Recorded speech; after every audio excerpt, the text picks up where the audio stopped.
Hey, what's up, everybody? Welcome back to another episode of Figgie-tively Speaking. I'm Ray, aka Figgy Smalls, and we got a fun one today. We got a fun one. Hope you guys are good. Hope your Saturday's going good.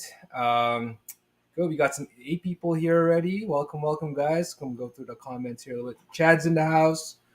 Dave Orkin, what's up, man? I just followed you and you followed me as well. Welcome to the show, buddy. GL Shaw, what's up?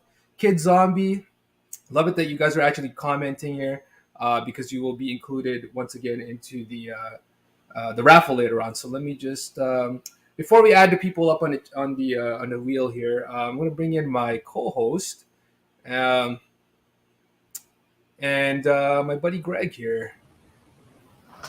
What's up, Greg? Not much, man. Not much. Looking forward to some fun. Yeah, man. Everybody's good. You okay? How was your Saturday going so far? Oh, it's short as always, brother. Short as always. I know, man. It was absolute madness today. It's like I always kind of contemplate like drinking coffee before this happens, and then I did that one time and then sleep till 4 o'clock, and then it was like I woke up in a panic, going to church, like just grabbing kids and clothes, and we're like just throwing them in, and but anyways, I digress. Really, really cool guest again, and he was actually kind enough to join us again, right? Just a little bit about our guest, and I'm gonna bring him in already, but just a little bit about our guest here. He is the host of actually his IG. Let's talk about his IG. So we'll give it away. Is whoa. 16Shooter. I just want to make sure that I was actually 16Shooter on IG and YouTube, and he's a host of a couple of shows. One of my favorite shows, Legions Lounge and 16th Pack, right? More on the hot toy side of things, right? But he's actually the official, this is his title, I'm assuming, product photographer for the Four Horsemen, and that's Mythic Legions and the Cosmic Legions, right? Everybody knows who this guy is. Can't believe he's actually here again. He was nice enough to join us one time, but I thought it was a one-time thing. But he's back. Trevor, a.k.a. 16Shooter. He hasn't learned his lesson yet. Why would it be a one-time thing? I don't know, man. I don't know. We had a great time last time, man. It was good. We did have a good time. That's how it kind of goes with Ray. Ray's kind of a one-time guy. I know. Got some confidence, man. It's good. It's all good. Awesome. How are you, sir? How are you? I am good. It is 16_shooter. Unfortunately, I could get 16Shooter now, but it would screw everything up because everything's linked to 16_shooter, which sucks. But I'd pay for the other one, but they won't let me, kind of link them together. So whatever, it is what it is. But I'm well. I'm well. How are you guys? Trucking along, man. Yeah, man. That's all we can do. I was just talking to Trevor and actually messaged him because I was like, every time that I would go onto his stories, this guy's on a live. Like he's on an IG live or he's on a Facebook live, and I'm just like on his own show. He's got a couple shows going on, and it's just absolute like madness. Like I don't know how you do it with the schedule, but I'm assuming it's so easy to talk about things that you like, right? I presume it is. My wife isn't thrilled about it, but it's just been like one of those weeks. Like we've been doing Legions Lounge weekly, which we usually do bi-weekly, but because of the lead up to Legions Con, we've been trying to get as many people who are going to be there, the vendors and stuff, as we can. So, which reminds me, I got to do a thumbnail for Monday's show. Jesus, I'm supposed to do that today. Anyway, man, you had like an avalanche of guests. Like it's like it's like a hall of heroes, man. Like it's been great, and I've been I want to get some of the like people I don't know, but I want to bring them on anyway. But I've been trying to work through some of the people that I do know that I have never had on the show before. So I think it's going to be a matter of like we're going to get people on after the con, and just talk to them like about how they enjoyed it and how it was. Because I definitely wanted to get some of these smaller, newer guys, and women some exposure and stuff. So. It's just tough. I should have started this we should have started in September, actually. Yeah. Like, I just didn't think that it was going to be I don't know. I didn't do the math. So whatever. It is what it is. But isn't that funny how like that's like the story of legions, of like Mythic Legions though, eh? It's like it's exponential growth in every possible way. Yep. Like the fandom, the product, like everything, right? It's nuts. It's crazy. I'm seeing people, and we saw this with Krampus too, but I think this Horseman really, because Krampus is a cool figure and it's a cool character, but I don't think everybody has an attachment to it. Whereas I think with the Headless Horseman, everybody either has seen the Johnny Depp movie, or if you're a little older, you saw the Disney cartoon, and that was scary as a kid. You know what I mean? So it's just like a cool thing, and it looks so good. Yeah. And I think it's like I'm seeing people open it up. I'm seeing people doing reviews who've never had this. Like, oh, this is my first Four Horsemen thing. Yeah. And they're blown away, and they're like, I'm gonna definitely get some more stuff. You know what I mean? So like, all right, you can get another figure obscura, but maybe jump into Mythic Legions and pick up some of those, and it goes nuts, man. It's crazy. As soon as you get one in hand, you're hooked. It's crazy. Oh, absolutely. And I really think with that particular character, I think that is Four Horsemen's Mythic Legion's biggest cross sell since. Like they had the Motu stuff, but I mean, like this is a direct tie-in to those other things you mentioned. But what's up, Nate? It's my man Nate Strong. Absolutely. Partner in crime. I think it is. I think this is going to be as Krampus was for a lot of people. I just think this is even closer to the Mythic Legions, the knights and the vampire. There you go. And I mean, the packaging is beautiful. The presentation is beautiful. So I had this thing back in May, I think, April or May.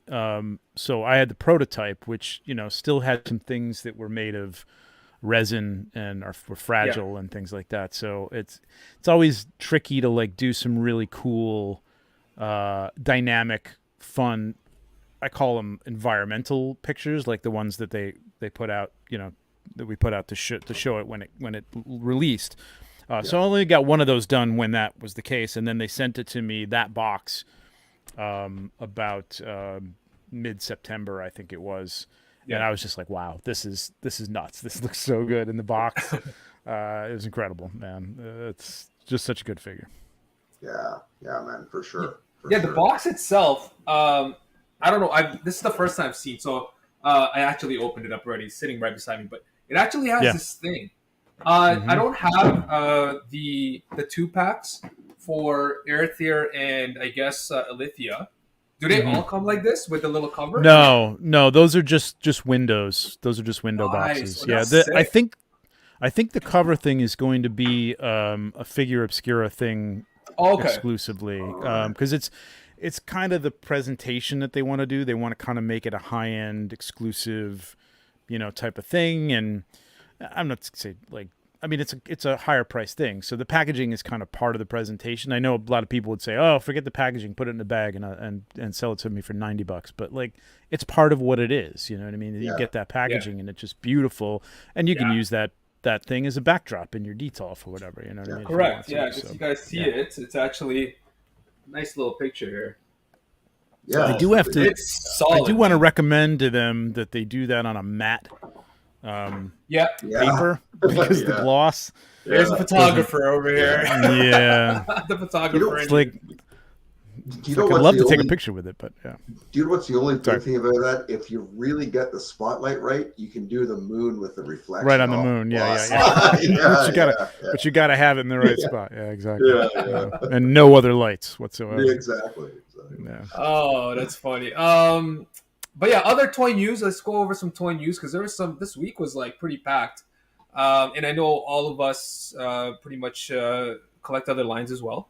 Too many other lines. Too many other lines, man. But this one, it came out of nowhere, but it shouldn't have really been that crazy of a drop. But this is it's so nice though. Who got it? Who picked it up?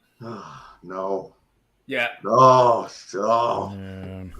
It's gonna come. Like there's gonna be 45 other Robins that are gonna come, and it's good because this one's not even like an MDX or anything like that. So you can actually still pick it up when e-collectibles or other people have it in hand. So you got a whole year to like really.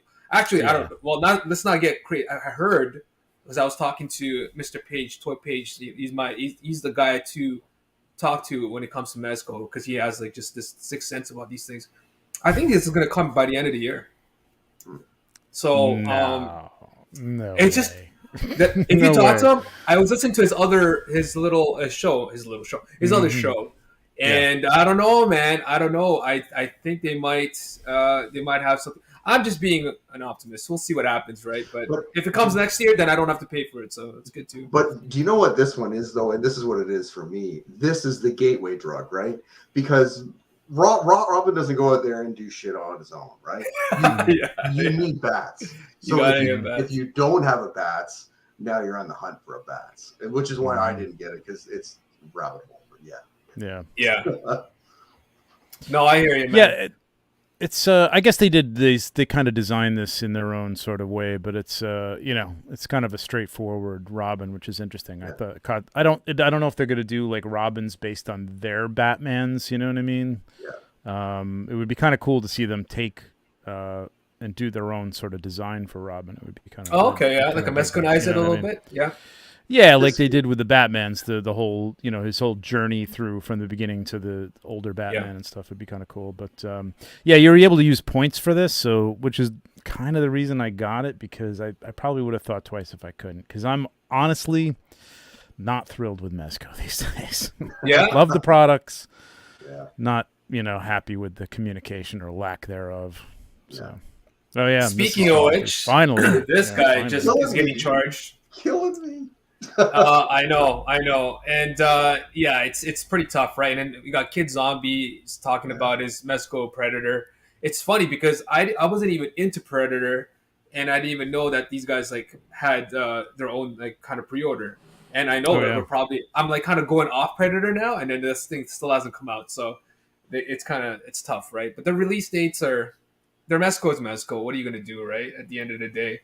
But so this guy's coming out. Everybody's pretty pumped. I don't know. I like the Conan. I actually ended up. I love that Conan. The Conan is great. It's tough because he's a little bit on the small side.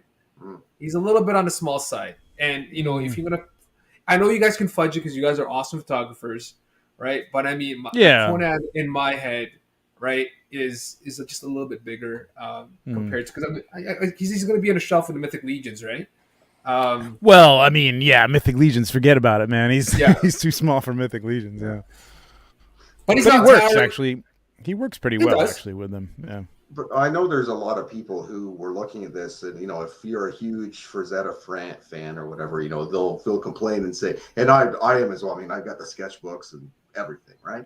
But I know what you're going to say. This, you're going to go to the skin, right? Yeah. Gonna say, I don't know what the hell that's all about. Like, there was one painting where he was in moonlight, where he was kind of pale, not blue, but pale, which I always kind of figured like he's kind of like, they got the comic book out now, and you really don't quite know what he is, but like I always kind of figured from the paintings that he was this kind of half dead, half 1 foot in the dead world, 1 foot in the living world, which fine if he's pale, but he shouldn't be blue. Blue, like Smurf blue. Yeah. I don't get it.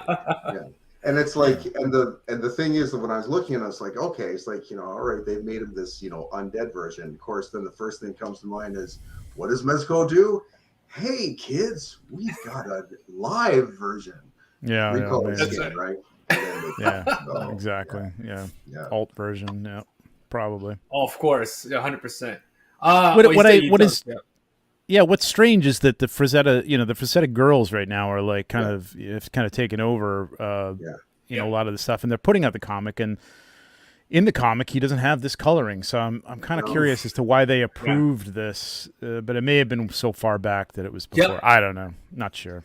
There's also there's the other few figures like Monstars and that who did like a smaller 118 version of this, and that one was blue, but then the TB League, that one was flesh toned, right? I think Trevor, you have that. You did that one with the horse and the snake, and I've got that one too. And it's kind of weird though, because now when I look at the flesh tone, I'm like, something's not right. I'm so used to seeing this, but I know.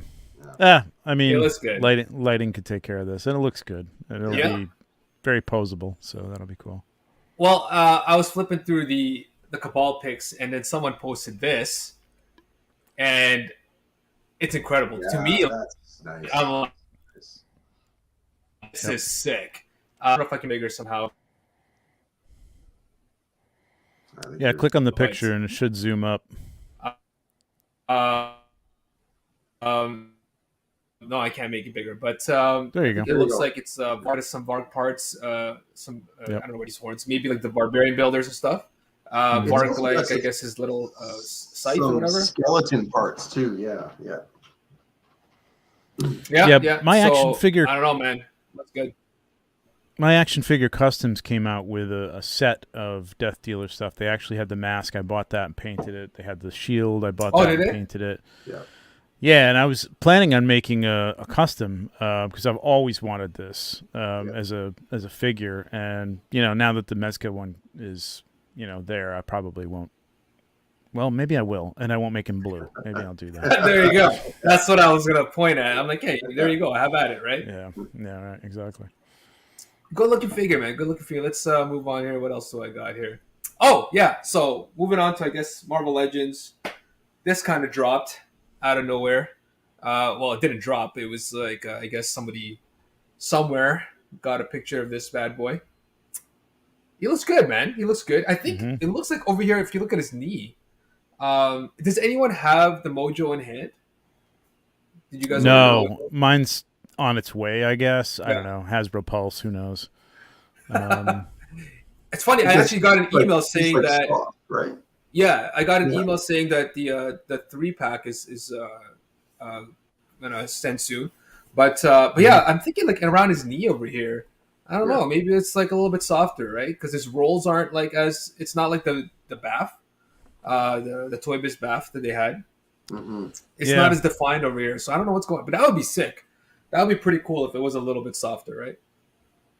A softer plastic, you mean? Yeah. You would be great if. Go ahead. Good. No, go ahead, Jed. It would be great if he was so soft that you squeezed him, he made like a farting noise. Like that would be awesome.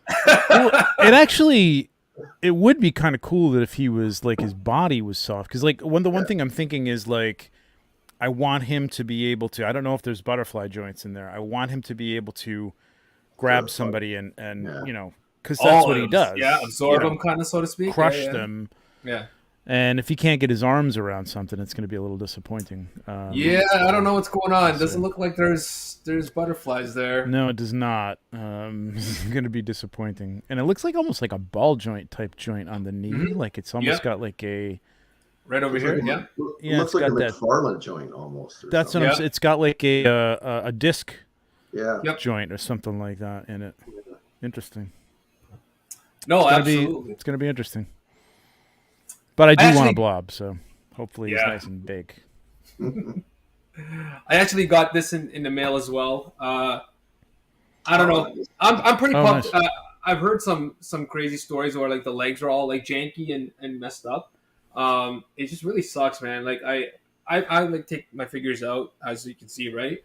But this is like it's killing. It's a lot of my friends that collect in box. They're like really pissed off, right? Because this is nice and everything. Yeah. But it's just, I mean, you got the pictures of the figs in the back, but I don't know. It just doesn't. It hits different. It hits different. Not nice artwork. Don't get me wrong, but it's just like, am I buying a picture or a box or the figures, right? If they had like a little window, like you know what I mean? Yeah. That would have been so good. I figure it's like, hey, what's up, Art? I don't know. Like I'm an opener, and I don't really care. I mean, I have some of the, the reissue Star Wars on the card backs, and then I've gotten into the vintage series, which some of those I've kept on card backs, and just a few though, and displayed them. I mean the packaging's nice. I don't like to throw out the packaging, but I definitely don't want to keep it in a box necessarily. It's not the same as like when people people see things in boxes. Yes, maybe 30 years from now, but like it's not back when we were kids, you were kids or I were kids, where people would just open the toys. And if you ever made it through 20 years with an unopened toy, that's a rarity. Now it's not a rarity. Right. Now everybody's keeping them in the box. So there's going to be a glut of these things in 20 years that, you know, 100%. Nobody's going to really care. You know what I mean? It's going to be the kind of like what, you know, like in the 60s and 70s, when you bought a comic, you bought one. 80s and 90s kids, everyone buys 5. Yes. So you get to like, you know, to get to 2000, it's like the bottom falls out of the whole thing. So Exactly. Yep. That's it. So open them up and have fun. I just got to say that, Trevor, when you run some of your stuff, sometimes you got the camera or maybe you rearrange your room, but you had the comics in the back, the drawers, the comics, and then, you know, the one on the front. Every time I'm in there, I'm like trying to read that. Just get a little closer. It looks like some prime Silver Age issues. Oh yeah, I got some good stuff in there. Yeah, it's another thing that I'm like contemplating. You know, I mean, going through and getting rid of. I've had some stuff graded, some key issues and stuff that went average. You know, so it's you know, some of them are good, some of them not so good. So I don't know. It's tough, man. It's tough to get rid of stuff, but at the same time, like, what am I doing with this stuff? You know what I mean? I don't really pull them out and read them. I don't really display them. It's nice to have them there if I want to pull something out, but I don't know. I think it's also too, like, you know, Ray's still a vibrant young man. But I think that, Trevor, you and I are probably within, you know, a few years of one another, and you kind of start to get to that age where you're like, who's going to be interested in this stuff? Exactly. Well, listen, this is exactly it. Like, so, like, I mean, to the point of, like, forget decades. I'm talking about, like, last year. Okay, so, like, I've got like 1/6 Game of Thrones figures, whereas you know, that it was great for 10 years, but that last season didn't do so well, and everybody kind of was like, yeah, Game of Thrones.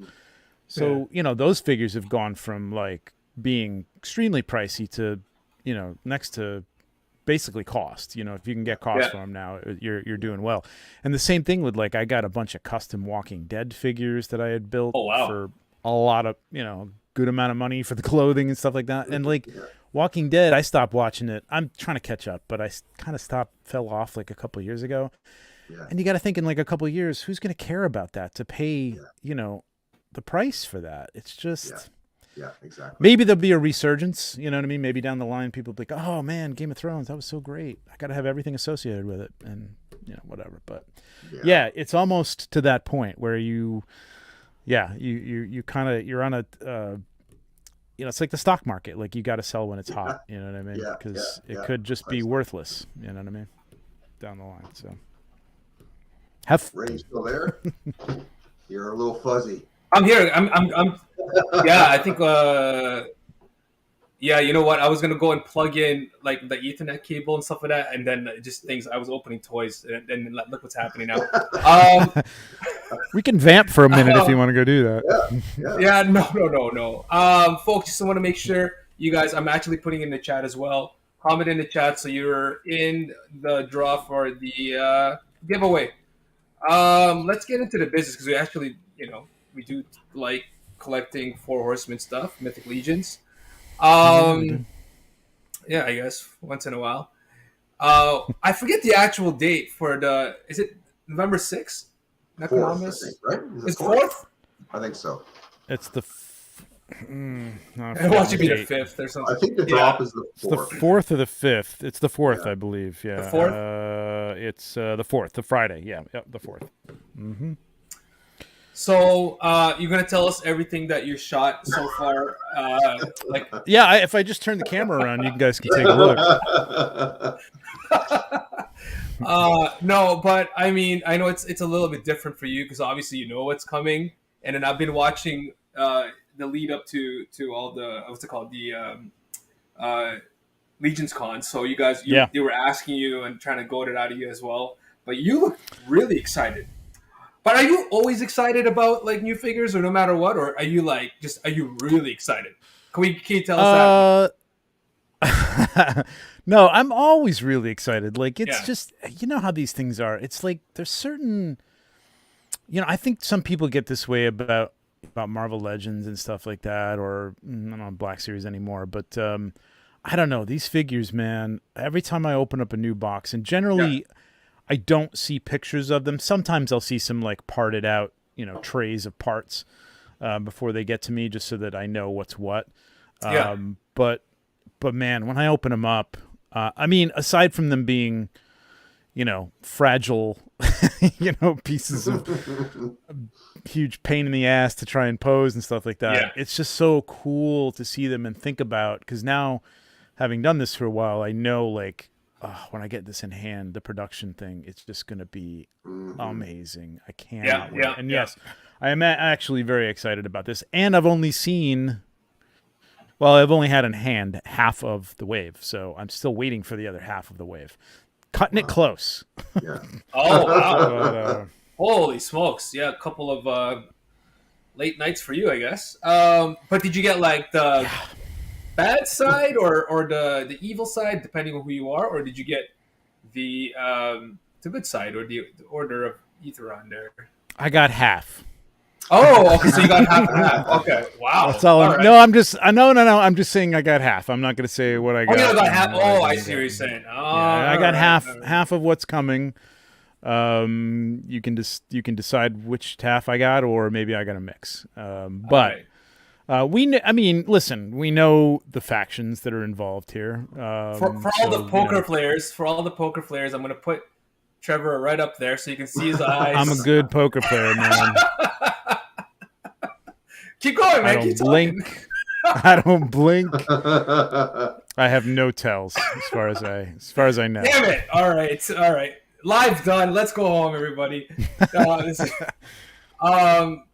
you guys feel free to speculate all you want. I will sit here and keep my poker face on. Yeah.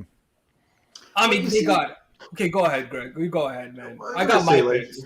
I gotta say, Ray's like the kid that looked for the Christmas presents starting in like. I did that too. Right? Yeah. So I'm like, but no, man, you gotta savor it. You wait for the drop. When the drop comes, it's like when they bring the steak to you at the keg. Yeah. Like you've been thinking about it, right? That's and right. It hits the table, and like the onions are there, like exactly. Oh, that's actually I've never thought about that way, but that's perfect. Oh, okay, I guess. I'll but can I at least can I ask like what I want, or can I say what I want? Yes, that is. I can speculate and all that good stuff. I'm always wrong though. Like even with the votes that we did for All Stars and stuff, I think one guy of mine went in or something. But I mean, once again, that's not a guess; it's a want. But but the guesses that I thought that would make, like, I was like way off, way off. So. But I mean... Yeah, we speculated, before I knew anything about this, we speculated on Legion's Lounge 2 a while back, so you can go back and take a look at those and see if we were right. So... But because these figures... Yeah, these figures are just way... how much does this guy go for? I don't even want to know. I'm still looking for him, and he is not cheap. He's up there. He's up there, man. Yeah, he's in the 250. Maybe he might be in the 350 range now. I don't know. Yeah. This is actually one of the figs where before Legions went nuts, I bought the guy's whole collection for $200 Canadian. What? Nice. Yeah, he was part of it. Vorgus, that purple Dre purple. What a buy, man! Jeez, man, yeah. Canadian, bro. That's like 150 USD. I was just gonna say that's 150 US dollars, man. That's nuts. Yeah. But he's and like I've almost sold him so many times, but then I pick him up, I'm like, he's just I can't. Oh, okay. Oh, there's some more people here. Okay, good. Thanks, guys, for commenting. Yeah. But yeah, I mean, I forget what's this guy's name. This guy right here, the candy. Ignatius. Sir Ignatius, yeah, Iggy. Man, if they give us like 2.0s of those, holy smokes, dude. Yeah. That'd be pretty nice, to be honest, right? But I mean, they're probably gonna get a new Aetheron, and I think I'd be happy with that. Maybe an updated ring, just a re-release, but I don't know how things go. But... Okay, so here's the thing, and I mean, I've seen this. I think someone brought it up on Legion's Lounge too. Is that if you go back and you sort of like Excel chart out what got put up for the All-Star waves, right? and what got, not through, individual votes or, but what the initial offering was. And if you took them and then you could read the tea leaves and figure out what had the best chance to get a 2.0, because if they never appeared in like the All-Star as a selection, then chances are those are on the short list for the 2.0. So it was a good way to sort of like weed it down. Now, I know what Four Horsemen, they're just as involved in the forums as we are, and they're like, oh, let's really screw with them, and then they'll like something else. But, absolutely. But yeah. So when I look at that, and then I've never seen him up for All-Star. That's Bill. That's Dorklair's. That's his. He's probably got that spreadsheet already made up, I'm sure. Yeah, that's exactly what I was gonna say. Yeah, he's really good at that stuff. Yeah, for sure. But the baddies, I guess. I mean, all these guys. I mean, Malleus is All-Star 4, I think. So I mean, Brother Mandibulus, is that his name?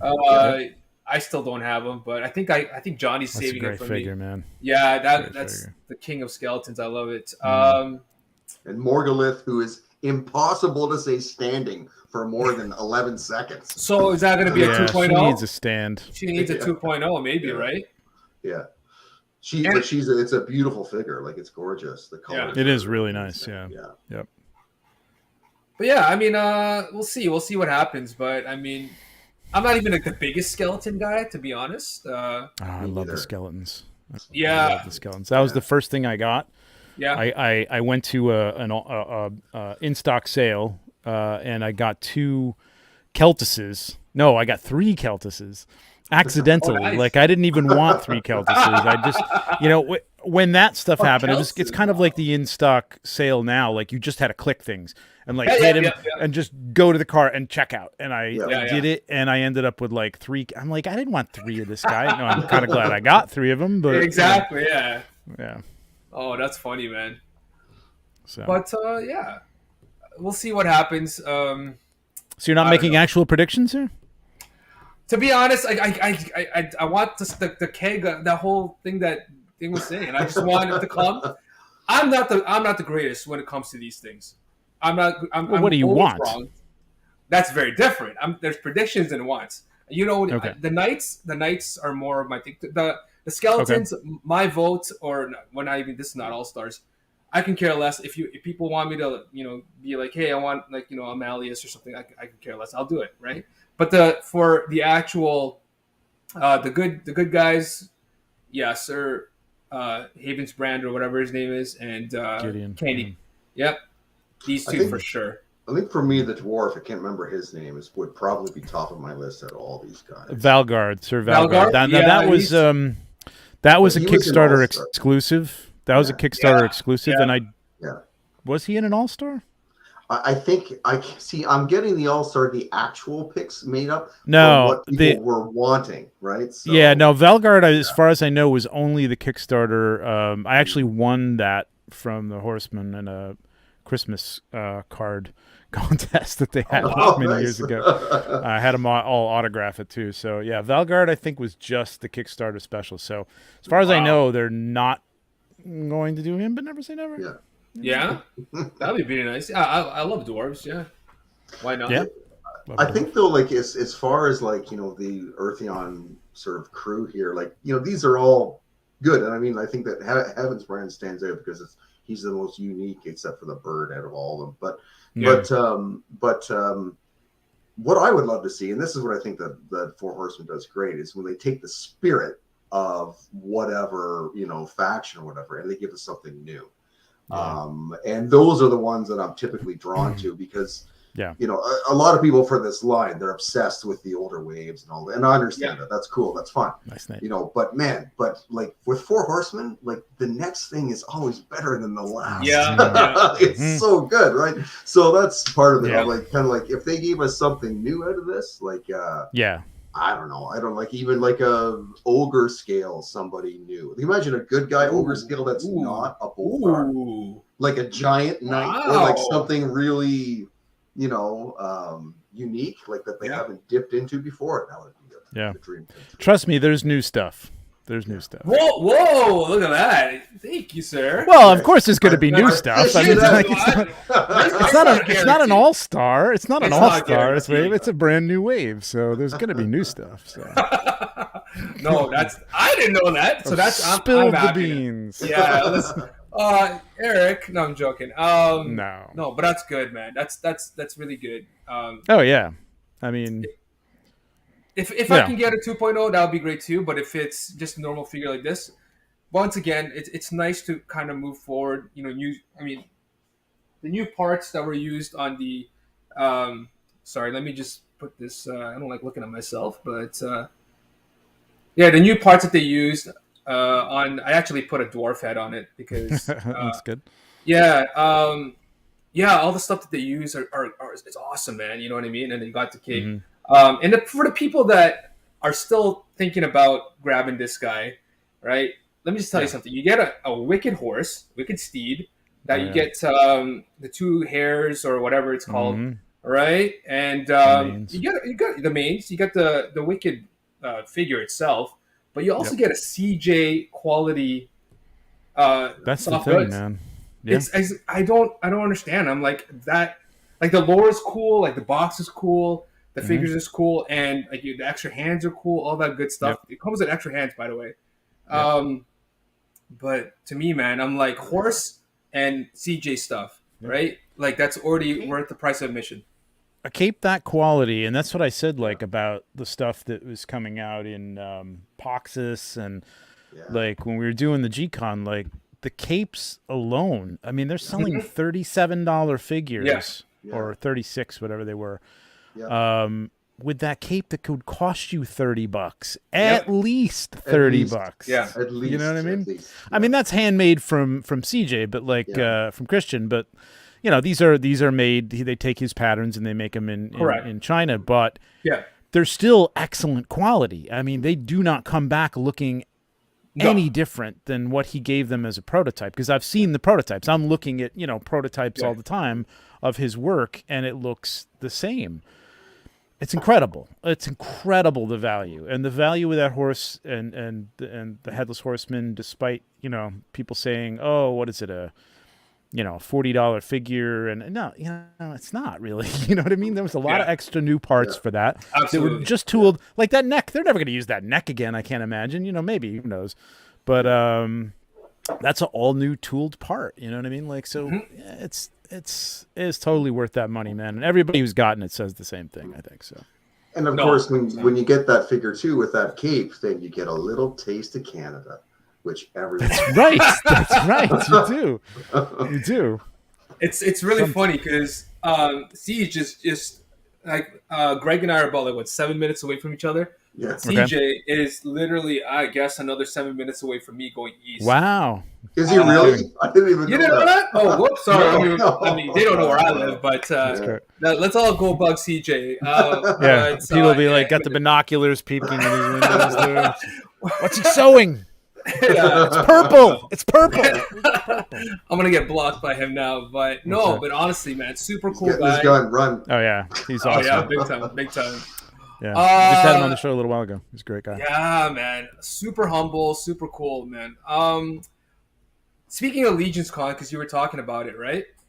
The whole experience. So a bunch of us in our group chat, we're really thinking about going to G-Con or sorry, I can't multitask. Legions Con. And the thing is, and unfortunately, I haven't been able to watch it live because I'm so tired. Like I might be younger than you guys, but I'm like dead tired. And this is everybody younger than me is like, I can't stay up till 10 o'clock, man. I'm like, good luck. It's tough, man. But yeah, and on my drive to work, drive home, it's always on the background, and it's really cool. If you guys haven't really seen it, it's the road to Legions Con or the cons they're talking about, and they're bringing all these people in, and it's really super cool. And the stories that these guys have about like the experience, right? Like this, like the customs that come out of there, the figs, they're like it's second to the experience and hanging out with people.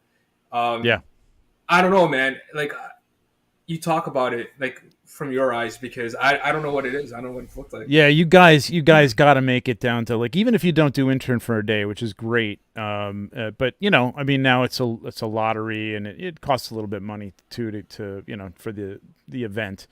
But then you do get to go to G-Con, and I think they've improved that back room now where everybody sits and watches the screen in the other room. But that's a great experience because you're just with people, and that's that.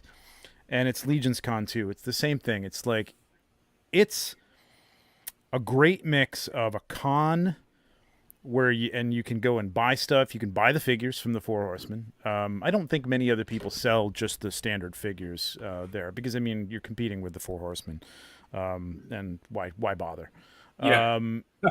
But customs work, and then custom pieces and artwork, and diorama, makers, Crashbox Customs is there. That's part of it, and then it's part art show with people's customs, which is incredible because you just even if they're not selling them, you just walk around, you get so many ideas, and you're just like, wow, that's just amazing. I'll never be able to do that. That's so cool. And then just everybody it's very much like all the. Yeah, it's better than the Facebook groups, because you're not anonymous. You can't. There's nobody can really be a complete D-bag. You know what I mean? Yeah. And everybody just hangs out, and it's a whole weekend, man. It's great. I mean, I love San Diego Comic-Con, and I have a great time meeting different people there. That's my toy photographer friends and stuff like that. But this is like Legions people, man, and it's great. I mean, like you gotta come. Like whenever I look at that, and I look at the pictures and the videos, the week after and that, and you see like Walter is like, the man of every picture, more or less. He's like, the guy's like everywhere. Well, he takes a lot of pictures. Yeah.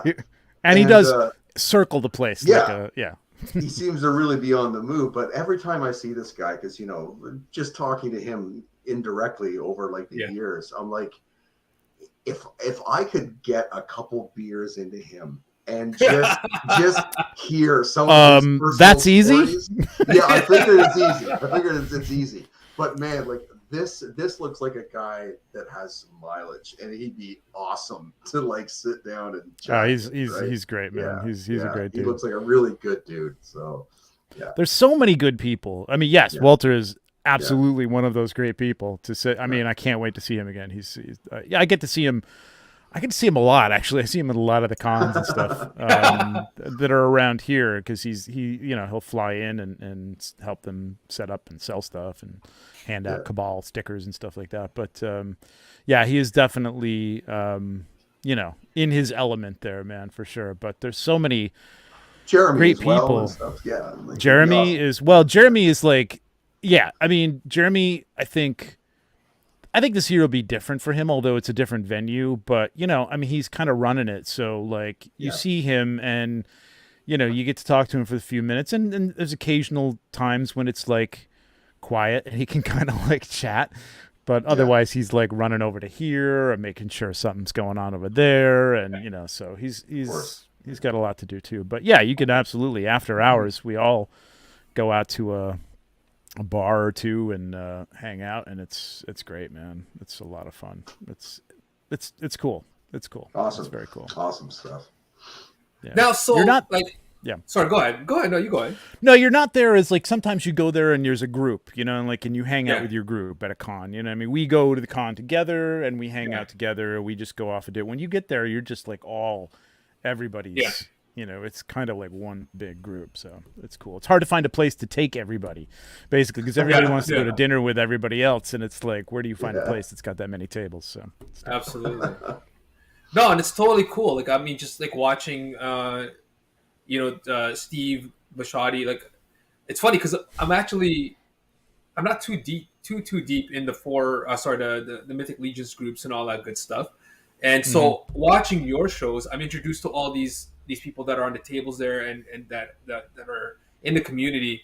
And then I got to watch a little bit of My Wife's Gonna Kill Me podcast. And like, woo, I try not to watch it after church. But it's kind of like, no, but those guys are mad hilarious and everything, right? So like, and like super kind. Like I know they're they kind of rag on each other and stuff like that. But like with ML coming down, like and from Sweden, the guys Steve's putting him up for 2 days or whatever, and they all drive down and things like that. And I'm just like, man, that's really really cool. Like I don't know a lot of other groups that kind of would have those things. I don't know, maybe they don't talk about it, right? But it makes me want to go because it's just like there's no other place like that I you know, and I hopefully in my head I'm not bigging it up.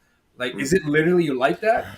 No, it's like nothing I've ever been to, because it's not, yes, it's the event, and it's a great event, but it's also just what's built up around this toy line, and the fact that these guys, the Four Horsemen, are involved in it and chatting with you and in the groups. You know what I mean? It's a different vibe, the customization, everything. You know, there may be some other types of cons, like maybe there's, you know, cosplay cons that everybody knows each other and they just get there and it's everybody's, you know, having a great time and knows everybody. But I've never been to anything like that where I've known literally, you know, just about everybody. Or I mean, you know, I'm in a weird position because like people tend to know me from the pictures and stuff like just that. a little bit, yeah. You know, and I'm honestly, I know your like Instagram handle, and I don't know your real name, or I've never seen your face, but I know exactly who you are when you tell me. So it's, you know, there are still people to meet, and every year there's more and more people coming, and there's more and more people joining the cabal, and more people learning about it. So there's always somebody new, but you're there for 15 minutes, man, and somebody is like talking to you like they know you, man. It's really, it's cool. There's also, I think too, it's also it's a natural evolution of the environment that Walter has created, right? And like, and that's the thing, is that, you know, like within the cabal, you know, there's some static kicks up every once in a while, but it's like, but people in there, they're generally very kind to one another. Very kind, they're very generous, they're very supportive. And so when you translate that into a real life experience, it's no surprise that it's like, you know, the type of event that you're, the type of get-together. People know me. I'm a kind of a big deal, well, kind of a big deal.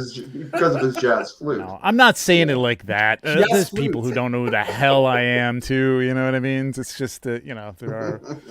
If anybody comes up to me, you know, I mean, there's generally like a lot of people that go, "Hey," you know, and they know who I am, and then it's like, I'm so and so. You know what I mean? That's all I'm saying. I'm not like saying people, everybody knows me. Like I'm saying, you know, it's not that big a deal. But what you're saying, like about the cabal, absolutely, man. Like it's, you know, I mean, like you said, things happen and posts are made, and they're generally, you know, and I know some people don't like, you know, like. Don't like some of the responses or the way it's handled. They handle it the way they want to handle it, and they keep the drama to a minimum. And I'm happy about that, quite frankly, because I've been in a lot of other groups, especially like 1-6 groups, are volatile. And I know Paige runs one Mez group that he tries to keep that stuff in check too, and it's hard because people have opinions. I have opinions. I generally don't post them unless it's like a light comment. I don't get nuts or angry about anything, but you know, it happens. But he's done a great job, and yes, that fosters that feeling. It absolutely does, and it kind of permeates into the con. So Excellent. Brother Page, do it, man. We gotta we gotta do it up. And one of the reasons it was actually, this was inspired as well. I was watching your latest live there, Brother Page, and he was talking about how just different types of groups, right, and different types of toy companies. Mezco, for example, right, talking about communication, right? When this bad boy was not sent out to completely everybody, like the orders were still shipping in a week. They apologized with how many emails? Or not apologized, but they sent out 2 communications. And one of his guests, and I apologize for not knowing his name, but he's like, I felt bad. I felt bad for Four Horsemen to actually, they felt that they had to do that. Like, it was like, it dropped. Like, this thing wasn't like a pre-order. It was like a drop. And then like a week later, or 2 weeks later for me, because I'm in Canada, whatever, like I got it. And then they had to to apologize about that. And I'm like, damn, what the hell? That's crazy. And to Paige's point on the show, because I watch the show all the time too. Yeah. And we've gone back and forth about this. I'm hoping that we can have a discussion about it, a reasonable discussion.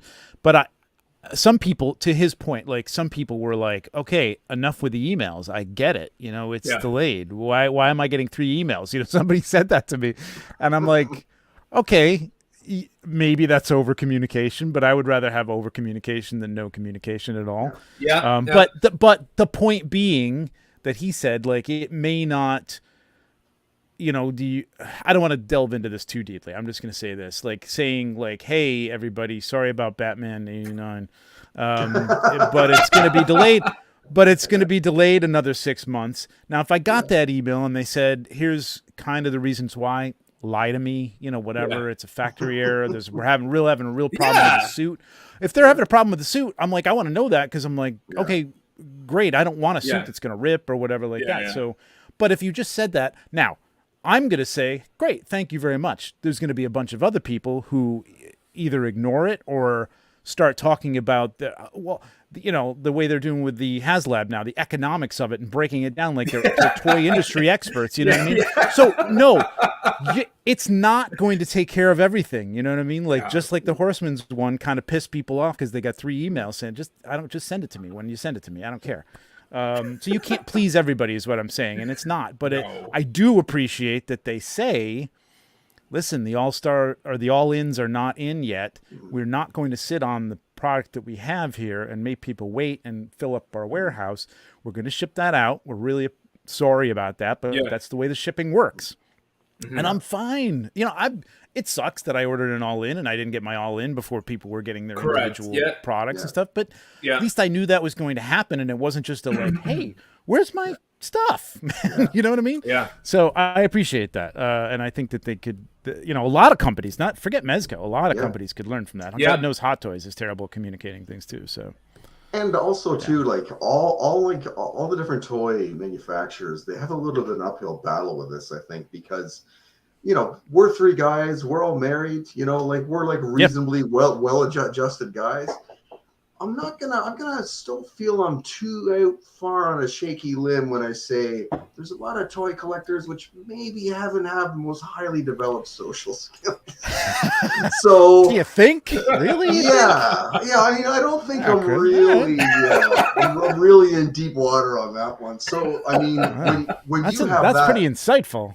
I know it's a real out there thought, but But I mean, when you have that as a considerable amount of your client base, that's a lot of potential customer service issues right there. So, well, and social media makes that exponentially worse, because I mean, it could be, you could have a group about, sunshine and roses, and there'll be somebody bitching about sunshine and roses in a post somewhere. And it's like, so like if you've got nothing else to do, and that's my point too. I don't care if Batman 89 doesn't come for another year or 2. Yeah. Honestly, I don't care. I don't need it.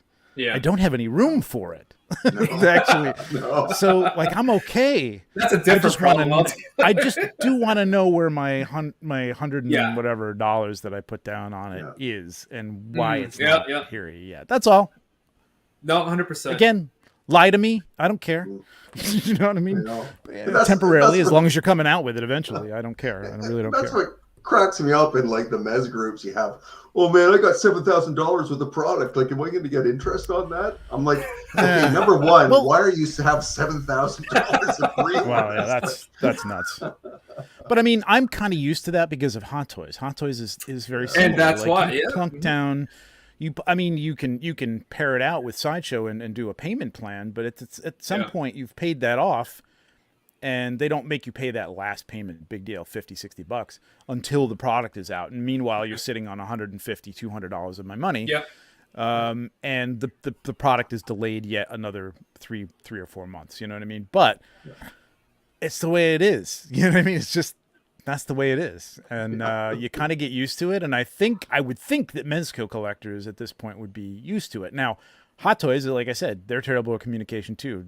But they do say, it's going to be delayed. They don't tell you why. It's just, that's it. So, I mean, companies get away with it. So you know, Yeah. 3 years is a long time without any explanation. It's a long time. No, that's all I'm saying. A year. Circle back I expect a year. You know. And to circle back to Mythic Legions, you know, there's the Horsemen, you know, explanation letters, but also too, I mean, like when you look up under, I can't remember About Us or, you know, wherever it is up to there. I mean, to the fact that they give you where it is in the production, like if it's in the production, if it's on the water, like it's right there, release status. Like, who does that? like that's amazing, right? So. And again, this is something you know, I was in rare form. Paige will say this a couple of episodes ago. I was texting like huge diatribes of things, but like I don't have to know like, oh, we're painting eyes this week. No, I don't need to know that. You know what I mean? I just want to know that it's in production. Looks like it's going to be Q3 2023.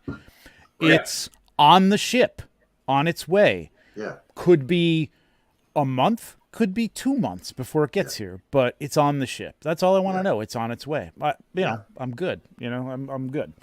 So yeah, simple communication. It's always good, man. It always I think works better. Again, not going to quell all the idiots out there who, you know, have to have their toys right now. And damn it, where's my toy? Do you think though that I mean, this is just only because I think like Hasbro is really good, you know, with Ryan Ting, with Dan Hune, and as you can see, because obviously we collect everything, right?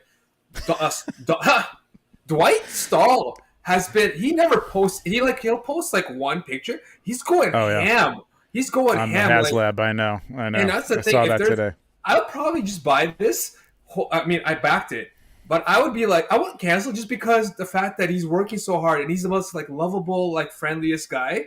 Like I'm buying the HasLab because I love the guy so much. But my question is, do you like? Do you think that these guys are like, you know, afterwards? Do they deserve all the? I mean, I know some of the things that happened too, but Unparalleled Universe, he had Dan Hune on as watch that. Yep. Right. And there was all that kind of stuff that was going on, and like some racism came out like prior and all that stuff. Do you think that they deserve all that stuff? Because with Mezco, nobody deserves that. That was ridiculous.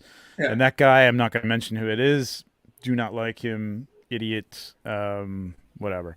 But no, I actually got to talk with those guys. I went to New York Comic Con where they had the HasLab. And I got to say, it looks great in person. It's still debatable whether this thing is worth $350. You know what I mean? I'm backing it currently. I hope it goes through. I really want the figures if it does, which is not looking good. But I will say 2 things about Dwight. First of all, Dwight is just the nicest guy, man. Yeah. So, and he was having a blast. He was there having a lot of fun, and he actually bought his first Four Horsemen figure in the Endless Horsemen. And I told him to say it was because of the pictures, but we got. I'm waiting for that video. Well. Paige bought this. Did you get it, Paige? I think that was the first. Oh yeah, he got one too. Right? Yeah. So we're getting all Mezco. We're getting all of them, man. So I like Captain Colonel Collector says, where'd it go? Are you saying you don't celebrate? No. I do. Oh, but that's funny, man. That's so funny. But okay, so there's a lot of negative stuff here. Let's move on to something that's a little bit more positive, right? And sorry about that, but we went off on a little bit of tangent. But we're all feeling these things, and it's all love, right? It's just toy collecting, man. I mean, listen, you know what I mean? Like, I don't get the hate. I know it revs up likes and views and stuff really on the video, does, but I mean, I don't like that kind of stuff, man. I don't really like going down that route and talking negative about stuff. You know what I mean? It's just within we have a group of, you know, Canadians that sit here and talk about maple syrup and toys and stuff. And I knew you talked about maple syrup up there. I knew it. What else? But maple syrup and back bacon. That's right. And then we apologize afterwards. That's right. Of course. But yeah, in there, like, you know, the term that we keep on saying, man, we're in a golden age, right? Oh, yeah, and it's because literally everything that you could ever want is either being made, being pre-ordered, being promised. And the other side to that, though, is that everything you've ever want is being pre-made or you can buy it. And so now you have your heart's desire that for some people you're not getting fast enough. So it's like it has like this ramp up of excitement and negativity.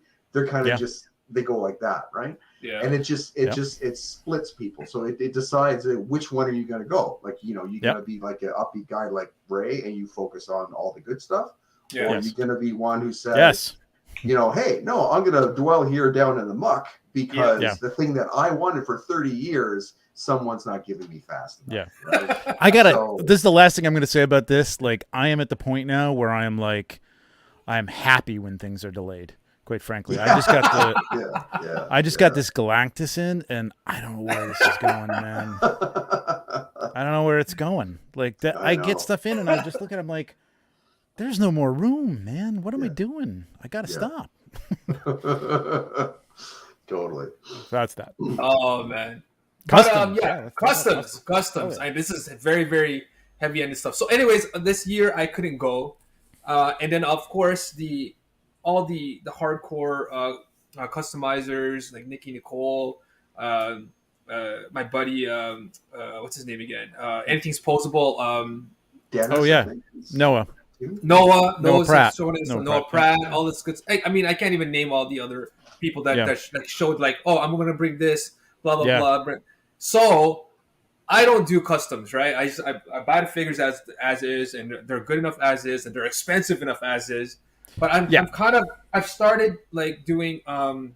You guys have seen that potato? Oh, I think is he there? Yeah, this thing is whatever. You see this little potato guy, right? Yeah. The Kai Labs code on it. So I'm just after that, I'm flipping hooked, and it hit me hard, man. And so, anyways, Nikki Nicole put up a picture of stuff that she's gonna, blah blah blah, put out and stuff like that. And I couldn't help myself, man. I saw this picture. Where is it? I'm trying to find it right now. And I was like, if I can't make it to the con, I'm gonna buy this thing. And I messaged her. I private messaged her, and I was like, yo, name your price. Like, you don't know who I am. I'm sorry, but I can't make it. But I'm like, whatever you want. And then so we cut a deal, and it's on its way.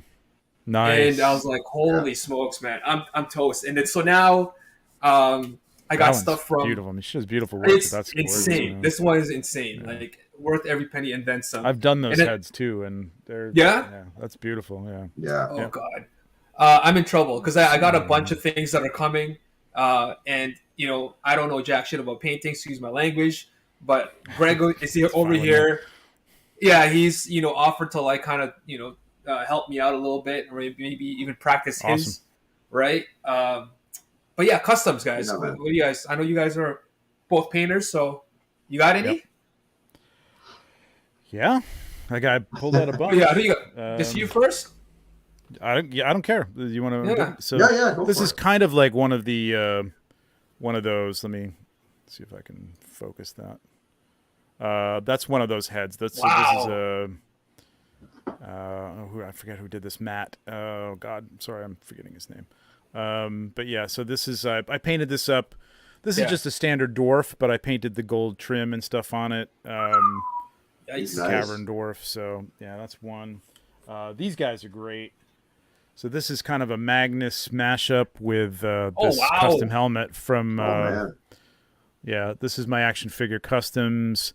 This I'm terrible with the parts, man. I can't remember where I got this, but it's MFAC? MAFC? No, it's not. Oh. No, it's another guy. He does some great shields, and oh God, if anybody knows, they can help me out. But I love this shield, man. Shield. Yeah. Holy he's the guy who does like the skeleton head shield too, right? Yes. No. That's no. That's Uncle. That's Uncle. Help me out, Nate. No, this is another guy. I'll have to see if I can find it, but I love this shield. And then is it Ares? Max Bird cape. He's saying Ares. Ares? Maybe, I don't know. It's like something Forge. I think it's what it's called. Not Toy Forge. It's not Anthony Houseals, but I'll have to look it up. Do you want to see more or? Yeah, keep going, man. All right. So this is what I'm working on. This is Bear Anthony's Bear. See, I'm terrible. Customs. I'm just like I'm not focused tonight. Noble Bear. Anyway, Noble Bear Customs. Thank you. He put this out. Now he printed it. He didn't design it, but a bunch of people have sold this piece, and he sold it in a certain configuration, I guess. So the goblin goes back there, and then there's this thing that goes through these hoops in its mouth the chain that the goblin hangs onto. So I had to paint this whole body because the body was part of it to match the arms from the ogres, and painted these gauntlets to look kind of leathery. And this is a Stefan Delatour. This is Detour Customs. Detour Customs. And this thing, you could hurt somebody with this thing, man. This is heavy. So it's I love paint stuff, man. It's I don't have a lot of time for it, but I love doing it. I love those it. look awesome. Yeah. Those look really nice. Thanks. I'm trying to put yours up here. And I'm doing a bunch of Fury Orcs too, so I got all nice. How many do you have now? I know you were trying to build up your army there. 6 or 7 at this point. Not bad, yeah. And they're not cheap. They're not cheap, like, man. The bodies aren't cheap. But this is a repainted body. I've got the recipe down for this red, so it works really well now. So yeah. So that's a few of them. You guys mess around with any dyes? I dyed a horse. I dyed a whole horse black. So Balius, it was Aethon. I dyed black about a year ago. Yeah. And it came out really, really good. The only thing I wrecked is I actually tried to dye the mane, and that's more of a rubbery plastic, so it warped a little bit. Oh wow. So if you do it, don't dye the tail or mane, because it's a different type of plastic. It doesn't take well to heat. What I've heard before is I haven't dyed anything myself, but I've heard that most people, they just try to stick to like the core figure where the joints are, and then they if there's anything else they tend to paint. Is that kind of the way? Trying to see if I have a picture of this. Well, you could do it that way. It's actually, when I got it done, it took a while for the whole thing to dry. The main reason you want to dye something is for the joints. Right. Because if you don't do that, you've got to either take the joints apart, sand them down so that they don't scrape, but then you run the risk of them being loose and all sorts of stuff. So it's great for that. Then if you want to take it and paint it after that, you shouldn't have too much problem, because at least the dye will be in the joints, even if the paint that you've sprayed on afterwards rubs off. But it took, and Nikki told me this, that you're going to want to put it out in the sun for a while to let it dry. And I did for a couple of days.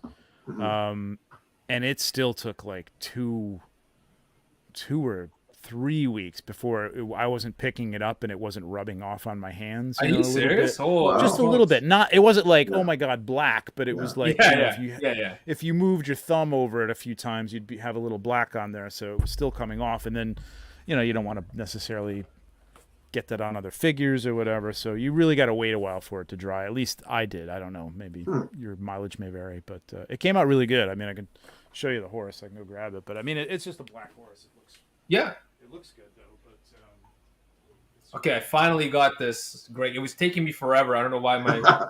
I know it's really hard to switch screens and pull up the focus. Yeah, no, it's also my internet's getting hammered with stuff. But here's a horse. Good stuff. Yeah. So you can see the hair doesn't. I got to get another hair. You can paint this, but you just can't dye it because it just doesn't sit down anymore. But it came out beautiful, man, and all the joints are black nice. And perfect. It's really that's good. Really nice. Really good. And then black horse, so we got a black horse, man. That's right. So Greg's, this is his latest piece of work here, and I saw this today, man. This is awesome. Yeah. Oh, thanks. Yeah, I like this. I bought some like this hat and other dwarf parts I bought from NMAFC, I don't know, years back. And I never did it before, but I mean, I've done scale modeling and painting and minis for decades.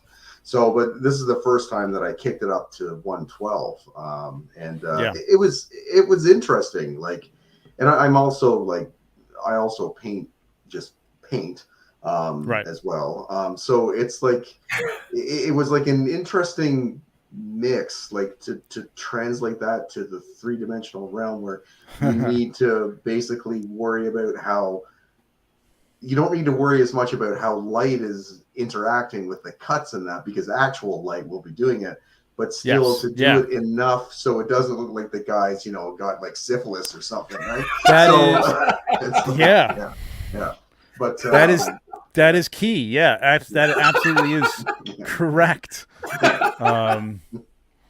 You know, I think the people who have a good time at this are better at this are the people who do miniatures, because with miniatures, which I tried to paint a long time ago, I love to try and paint them again now, because the smaller it is, the better it is, I think, for me. Like, you can hide a lot more mistakes.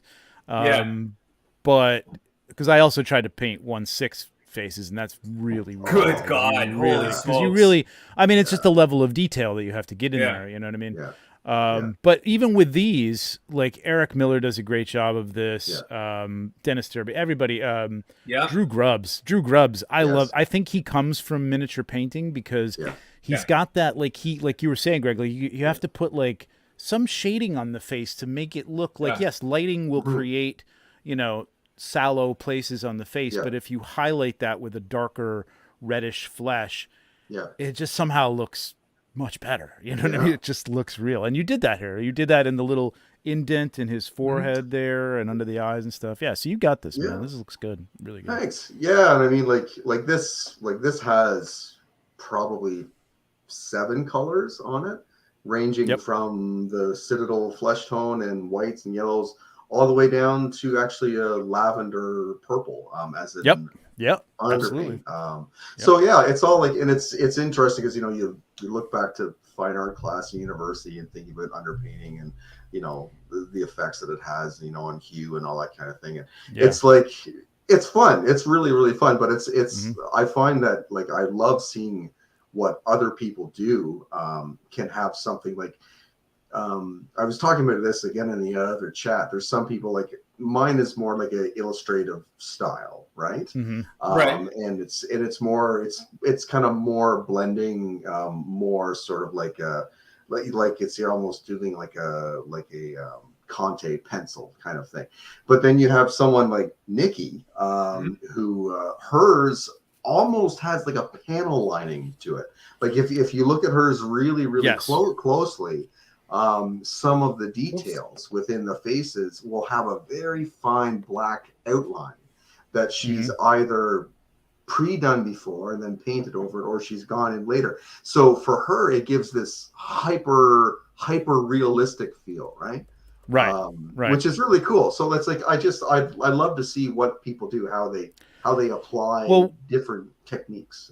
What I liked about what you did with this, and it's interesting because I noticed that you kind of the painterly feel to it. I was going to bring something up too. Sorry, I was just doing 2 things at once. Is that, you know, a lot of the beards, I will do like a base color, and then I will do you know, like dark, and then do a slightly lighter color, and then do a dry brushing over the top of a lighter color to hit those highlights. And this is a painterly thing. You went in and you hit it here, and you hit it a little here, and then you hit it a little here. It wasn't an overall like, let's do, you know, get that highlight everywhere. You're doing it almost as if it's a painting. Like, this is the area where the light is hitting. That's another area where I want the light to hit. But it works, man. It looks really, really good. Thanks, man. I have no clue. I have no clue about these things, but I'm just trying to listen. I'm trying to listen and see all that good stuff, right? Well, like I said, man, if you're like, got a little something there.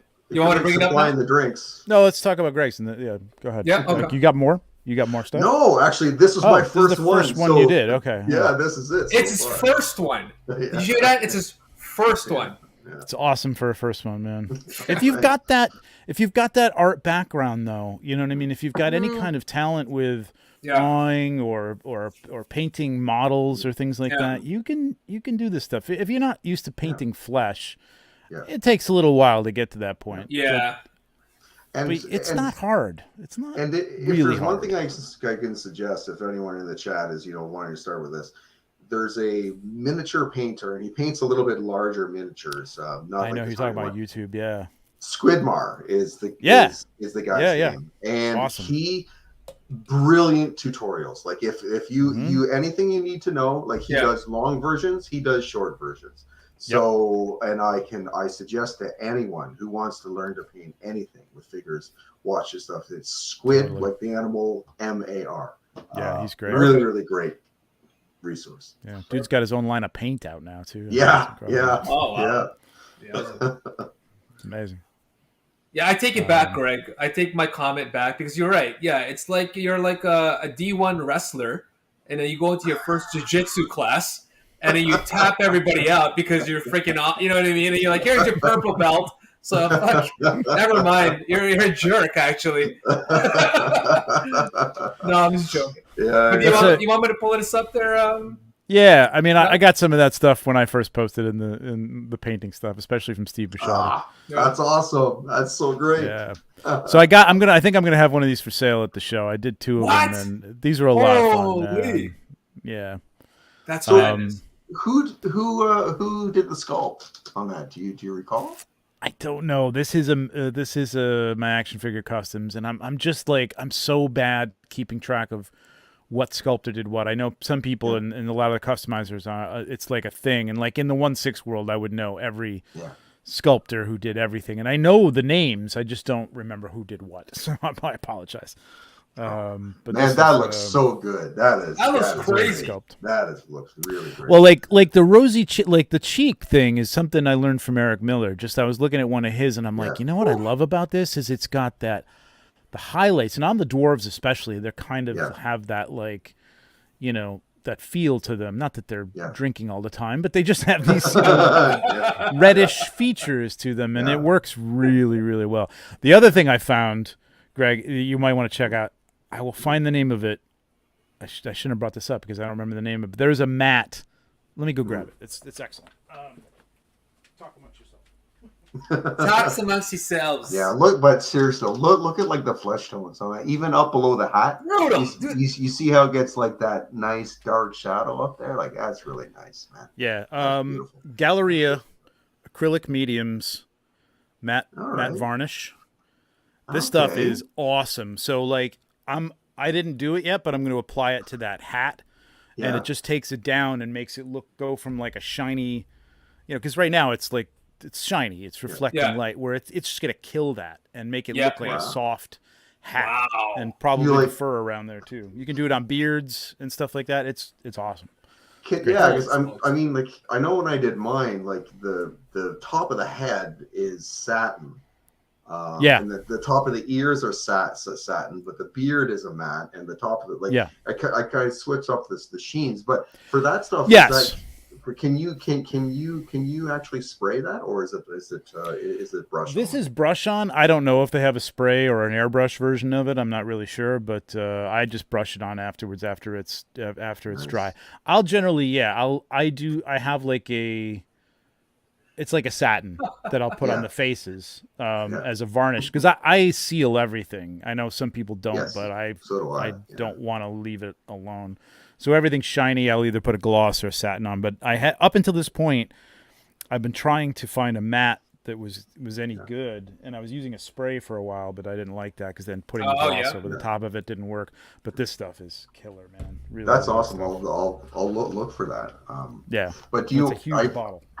I forgot to say there's one more trick which I did for this one, and I don't know what made me think of it. I just kind of came up with it on my own. One more thing. Man, how can I have this so how can I have it so this guy's got a little bit more, a little bit more nice tone? I'm like it's almost like I wish he could wear some like foundation or makeup or something. Yeah. No, why don't I just get a cheap makeup kit from the dollar store? And I did. And it works great. You put it on, you seal it, and it works. I'm like, this works great. Wow. That's smart.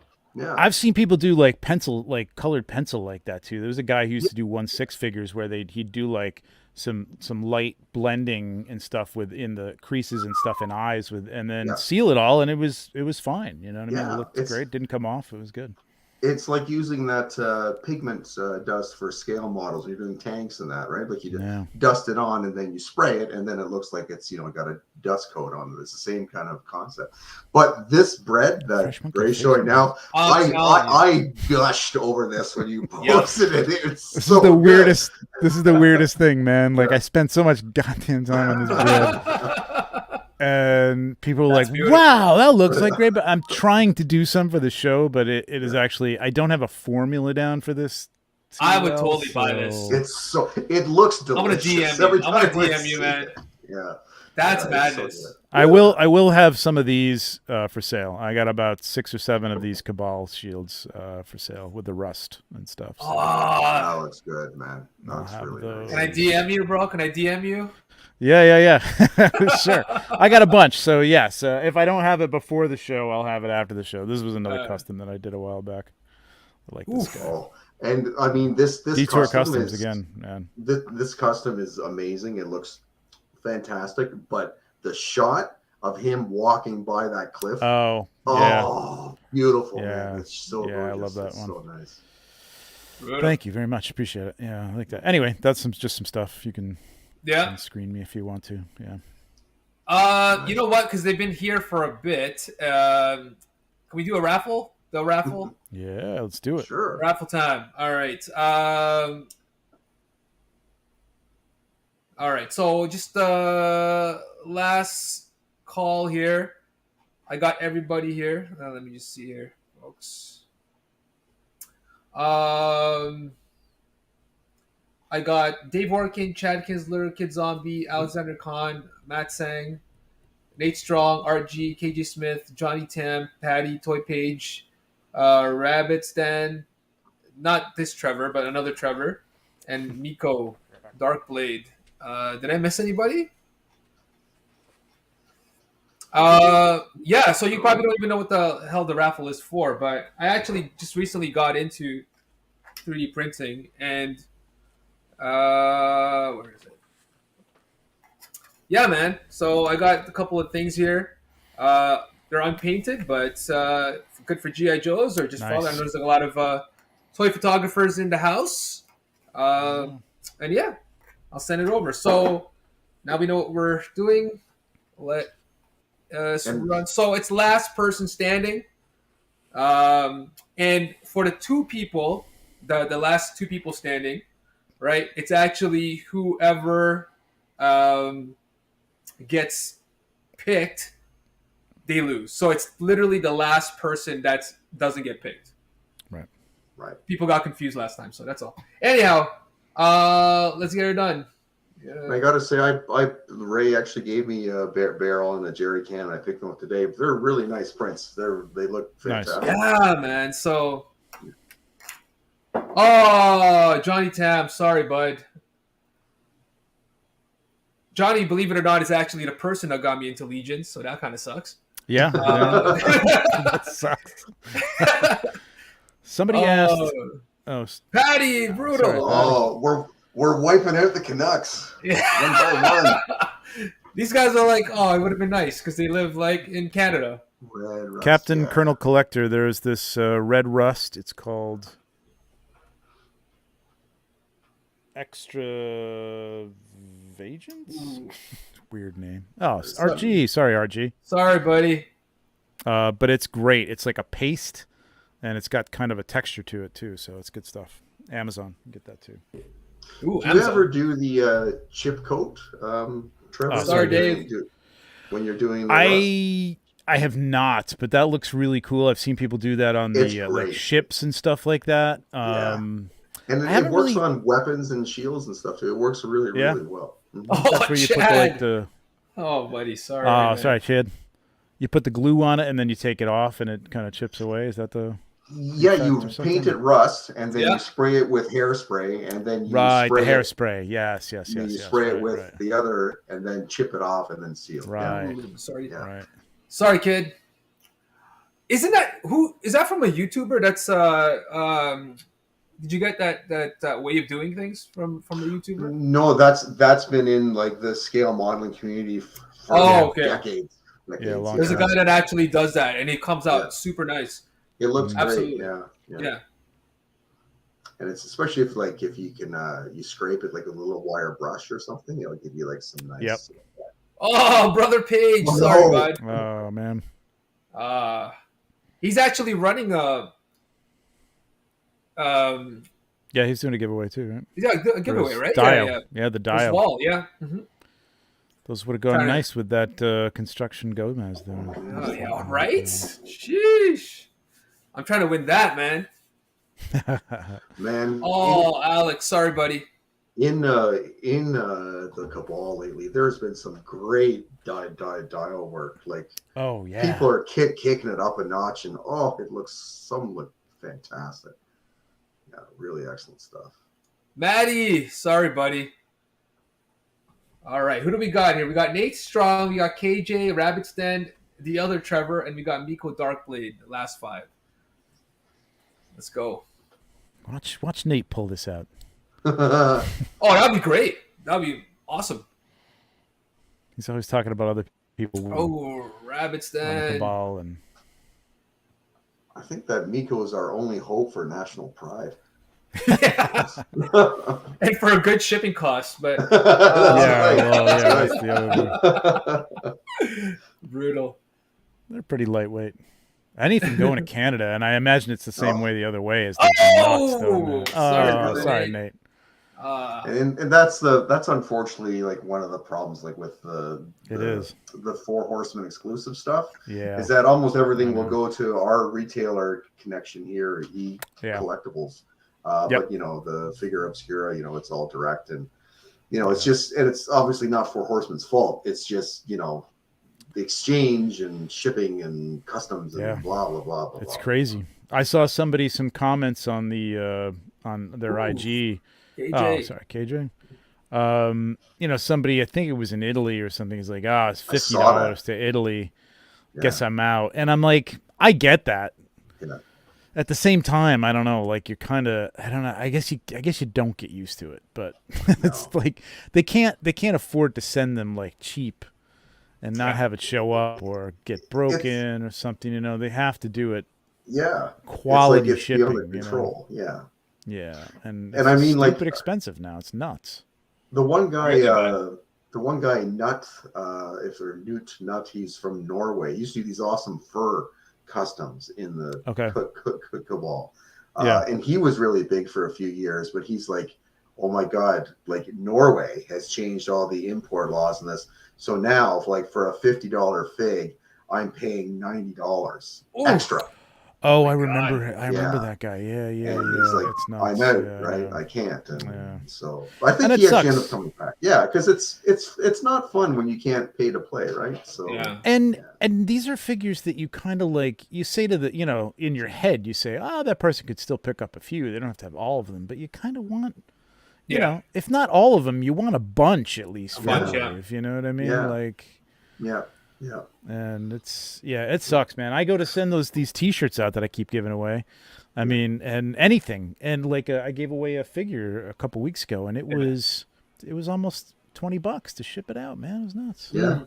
Oh, we're down to 2. Oh, okay. We're down to 2. So I was waiting for. I want the whole attention. The whole shebang here. No, but brutal shipping, man. Brutal. We gotta now get. Who we got on here? Who we got on here? We got Trevor. He's got Miko and Dark. There we go. Sorry, dude. So we got great the winner, name though. Miko Darkblade. Right. So we throw up the antlers. That's it. Yes. Miko, man, actually, it's really cool. Yeah. Oh, Canada. Now you actually have to sing our national anthem to get your stuff. It'll be on the next live. No, but I'll hit you up, man. I'll hit you up and then we'll talk, big guy. All right. You have to paint Canadian oil labels on it as well. Yeah, but these are yours. Okay, good stuff. Before we go, actually, no, I don't have a slide for this. I don't have anything for this. What do you got, man? What do you got there? What else you doing? New projects, Trev? Yeah, new projects. So what about that little calendar I Oh, happen to oof. see coming out? oh, you mean this? Right here? I mean that. Oh man! These are being printed right now. Yeah. They're this printed a little dark, so it's gonna be a little bit brighter than this. But I just saw Ooh. the interior looks incredible. They Look really. at I mean, that. I have blue light on this right now, so Yeah. like it's not looking very good. You can tell, but dude, the prints they did a great job, and Woo. you know it's Beautiful. Sorry, what's that? February was a dwarf, right?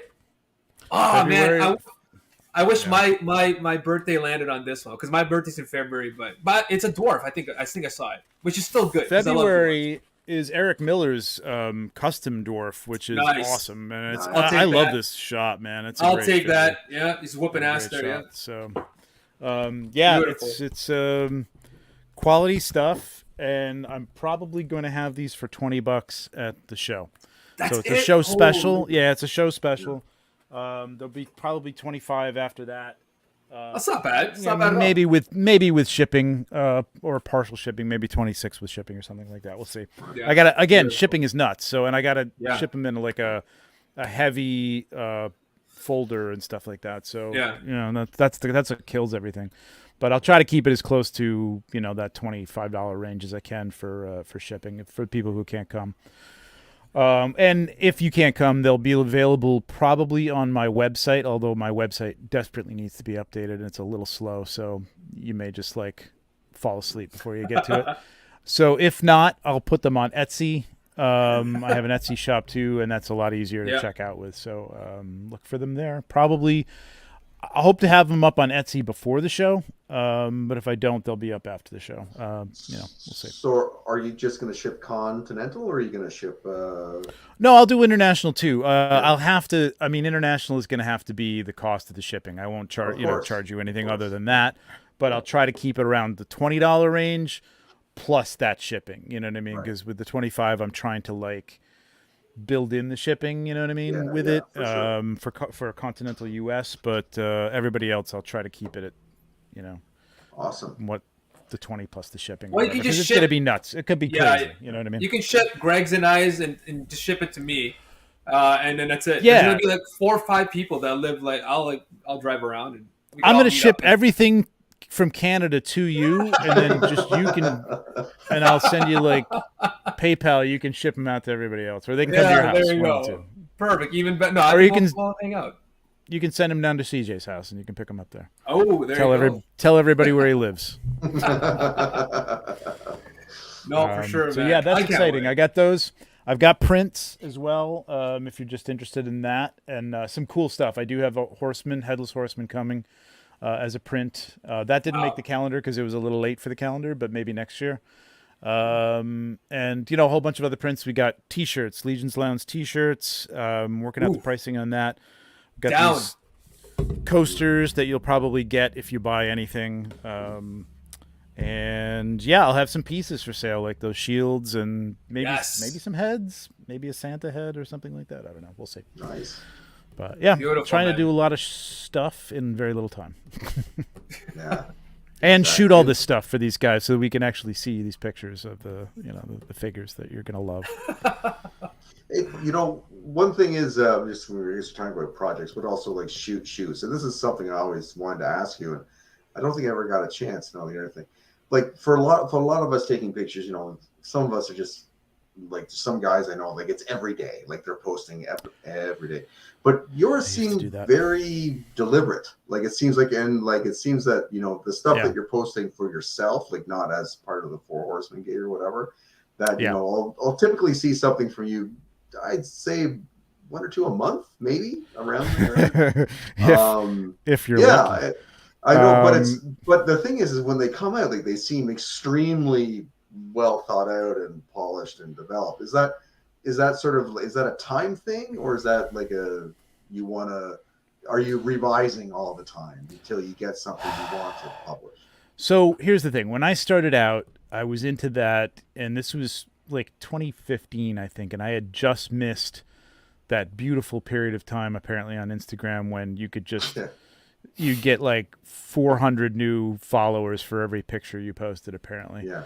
Wow. So when I got on, it was like a struggle to get anybody to follow me, and it built up, relatively quickly after the second year, because I mean, it wasn't that great for that first year, honestly. A couple of good things in there, but I look back and I'm like, oh boy. And you know what? I was trying to do this daily thing, and it was like, I'm a little bit of a perfectionist, and I can go back and start editing something that I think is good and go, that guy's hand just needs to move. If his arm was up like a little bit more, the composition of this thing, it would frame that. I got to go back and do it. So I'll go back, reshoot it all, and I'm using fog, so you got to get the fog right again. It's like I have the luxury of being able to set up down here and leave it alone, unless I've got work to do, like for the Four Horsemen, which then it's dedicated to that. Right. Which is also why I don't shoot as much, because there's a lot of times I'm shooting product for somebody, either the Four Horsemen or somebody else. Sure. But so I'm a little bit of a perfectionist. So I will go back, and it could take me a couple days to shoot, hundreds of shots and edit the one I want and then post it up. And I got to the point where I'm like, listen, it's a quality over quantity, man. I mean, I could take a shot every day of a figure standing on there on the rock looking heroic. Mm-hmm. But to me, it's like, I got to tell a story here or get something out of this that means something. I like to tell a story. Sometimes I like to do portraits, and that can sort of tell a story too.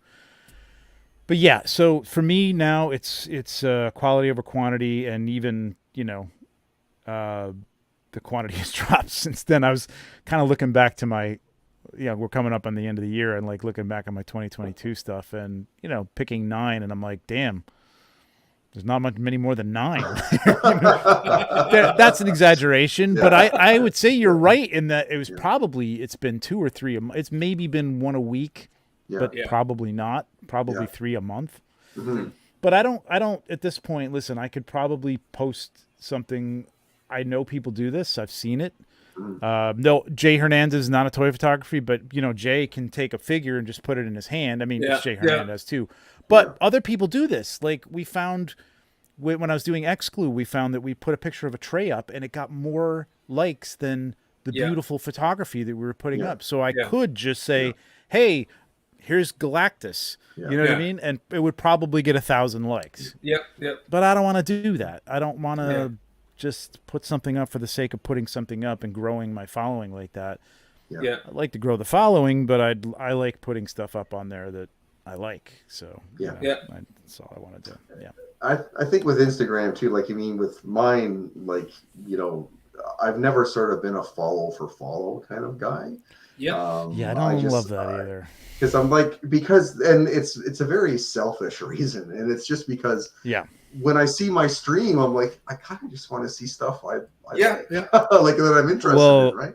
So yeah. So it's just, and I think I think I follow a lot more people than a lot of people in my,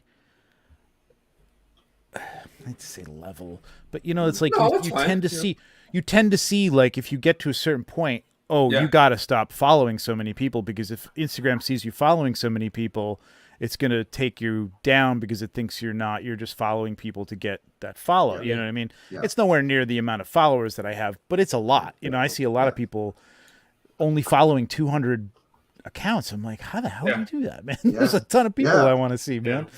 I see somebody, I like a picture, and I'm like, ooh, this guy looks like he knows what he's doing, man. I want to see how, or even if they're new, just see how they grow. Exactly. And that's the part that I like. Some of my qualifications or criteria when I follow someone is that, for me, I love to learn from what I'm seeing other people do.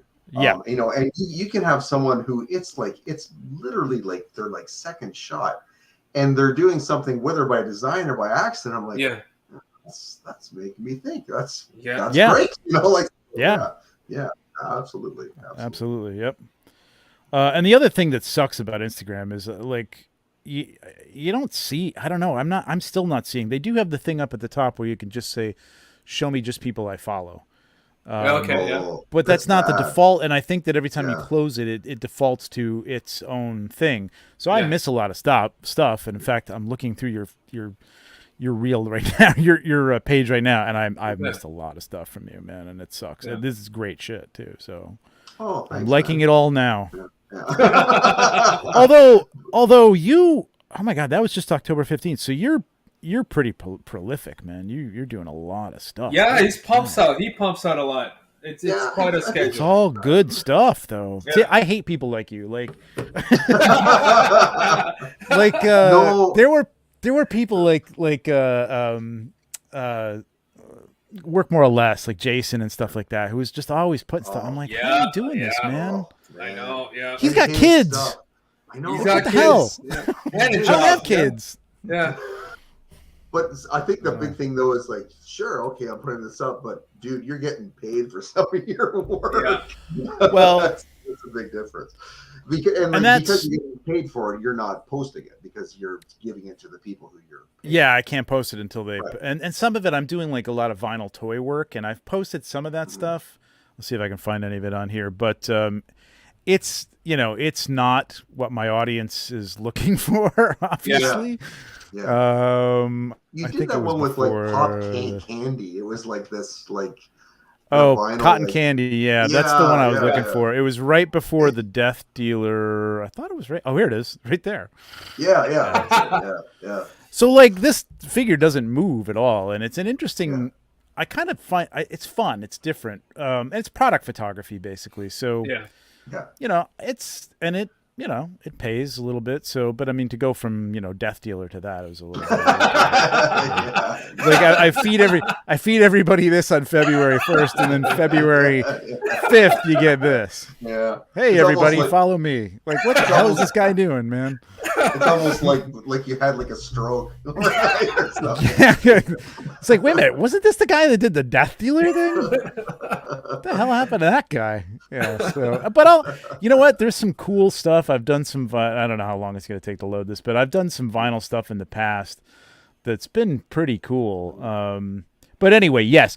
To go back to what you're talking about, I mean, part of the other reason is like, it's like, I don't want to say it's like catching the car, but it's like, I wanted to do this to get to a point where I could, I don't know, make something off of it. I was just having fun anyway. See, these are some of the other vinyl toys that I was doing. That's great. Oh, that's it's still good. Yeah.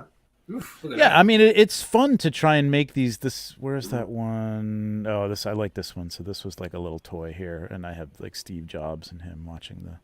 Oh wow! iMovie night. Yeah. That's crazy. So it's fun stuff, but I mean, like you're getting paid for it, and like that is work too. So you're a little burnt out. Like I'm gonna be burnt out after this Mythic Legion stuff. I've got a million ideas in my head, but I'm just gonna have to take a little break after some of this stuff. Absolutely. But the cool thing is, I get to do like the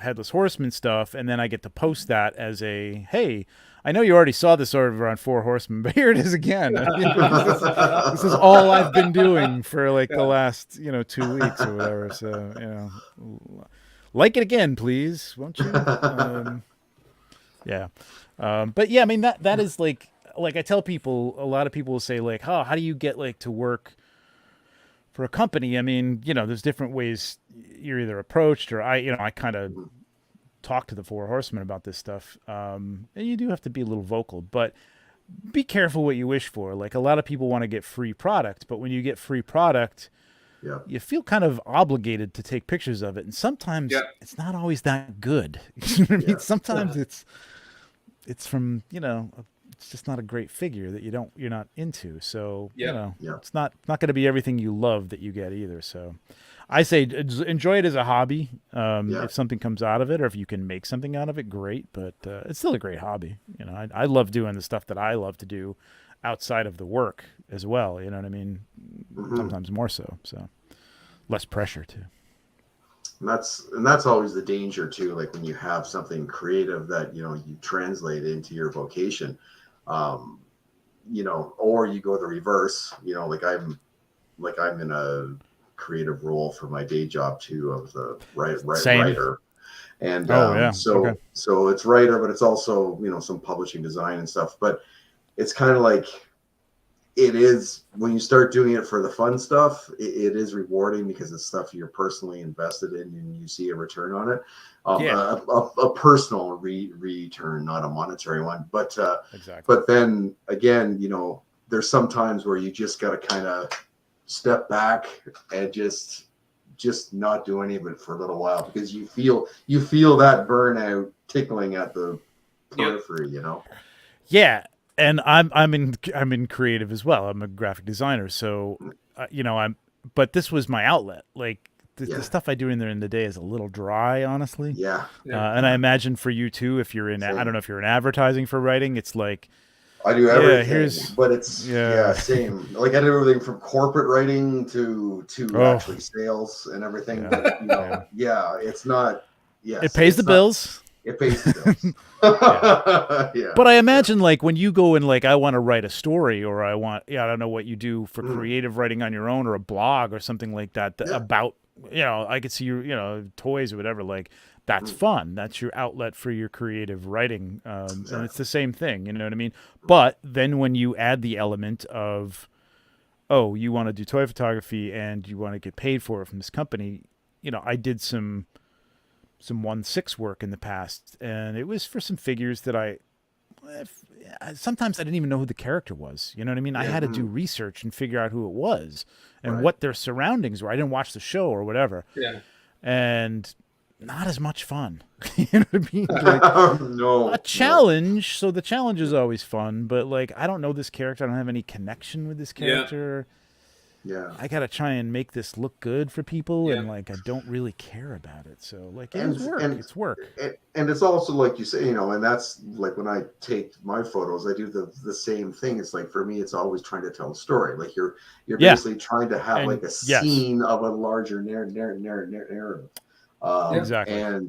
But you know, when you're going to something cold where there's no context, you can't. It's harder to tell a story, you know, where there is no story. I will tell you, like Supernatural. I don't know if you were a fan of Supernatural, but when QMX was doing 1/6 figures, and I was doing all their photography, and they sent me it was just one of the brothers too from Supernatural, so it wasn't even two of them. Like you couldn't even have them interacting.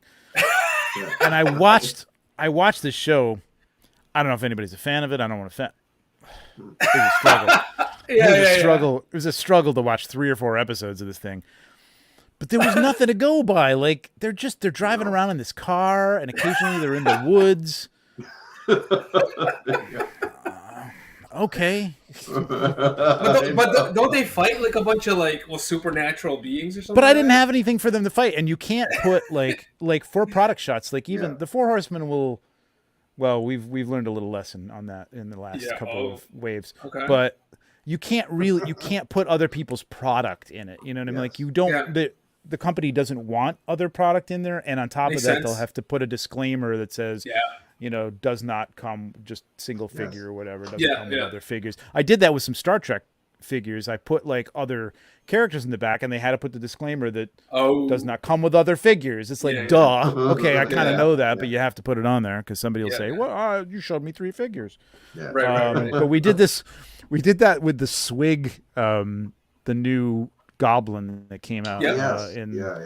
And I put a little, because he's an alchemist, and the bottles weren't. The bottles that they're coming out with for the wizards were not ready and won't be ready for this figure, so they didn't include it with that. So I put a little bottle in his hand, and everybody in the sun was like, "Oh, that bottle's so great!" And I'm like, "Yeah, it doesn't come with a bottle." Like, how could he not come with a bottle? I need that bottle. I'm like, "Here, there. You can buy 10 of them for $2 on Amazon." Was that you? Yeah, was that you that put the link?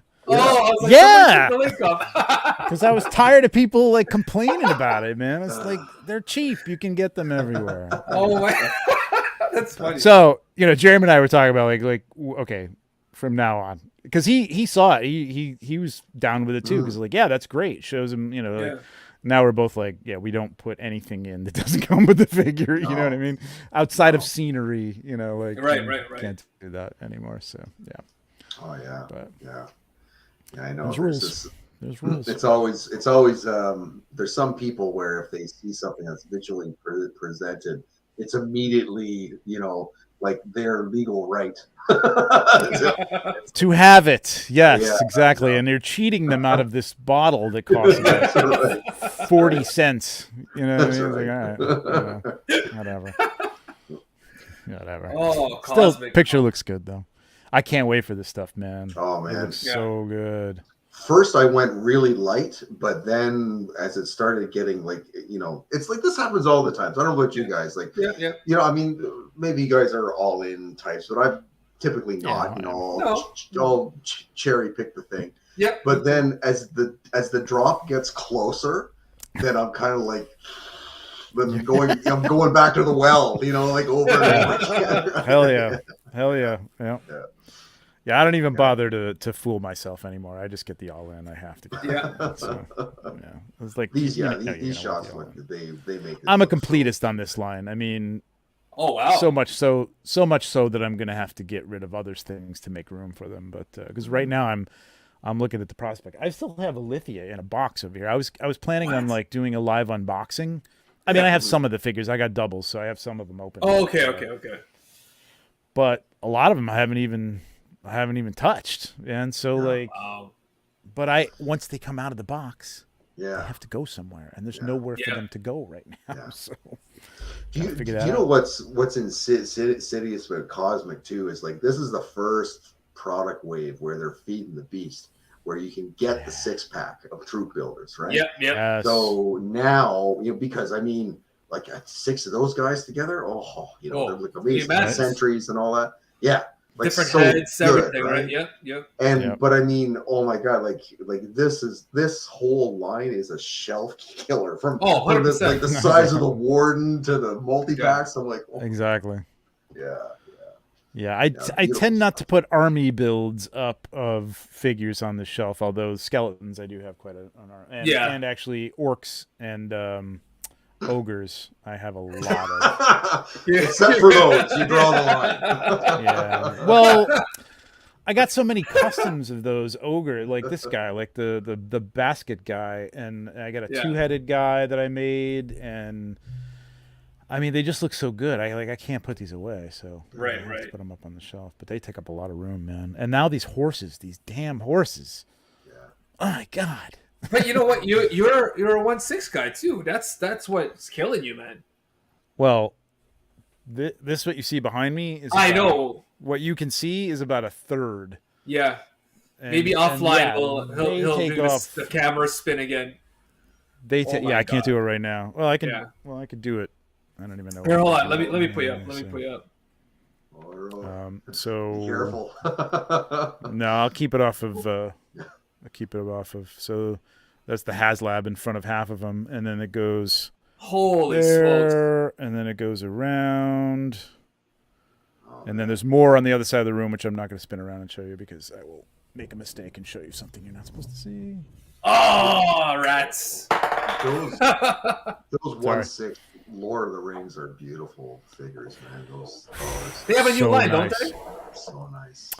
InArt, there's a new company called InArt that is doing so I have some customs. I won't go down this rabbit hole, but they're doing like custom level stuff to the masses. So and the Gandalf looks beautiful. It looks really good, and the Joker looks great too. So so nice. It's not a cheap. It's not a cheap hobby. No, none of it is really. No. But I love it. I mean, I look around and I add this stuff up, and I'm like, damn, we could have a kitchen out of this. Like a nice kitchen.